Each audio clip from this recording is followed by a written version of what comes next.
আমাকে বিয়ে করলা? আরে কালনাগিনী, বিশ্বাসঘাতক, বেঈমান।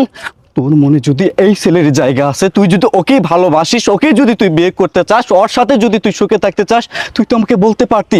আমি হাসতে হাসতে আমি তোর জীবন থেকে সরে দাঁড়াতাম, কারণ আমি আমার মনের খাঁচাতে তোকে বন্দি করে রেখেছিলাম রে। ছোট্ট থেকে তোকে পুষে পুষে অনেক বড় করেছিলাম, আর তুই কি না আমার সাথে বেইমানি করলি? তোর মতো পাষাণকে এগুলো বলে তুই বুঝবি না, কারণ তোর মতো মন নেই, মন মানসিকতা নেই। আজকের পর থেকে আমার সন্তানের বাবাও আমি, আজকের পর থেকে আমার সন্তানের মাও আমি, আজকের পর থেকে আমার সন্তান আমার পরিচয় বড় হবে, এবং আজকের পর থেকে আমি আমার সন্তানকে এই শিক্ষাটাই দেব, তার মা মৃত, তোর সাথে আজকের পর থেকে আর আমার কোনো সম্পর্ক নেই। আমি আমার মনের খাঁচা থেকে তোকে মুক্ত করে দিলাম। তুই এই ছেলের সাথে ভালো আছিস না?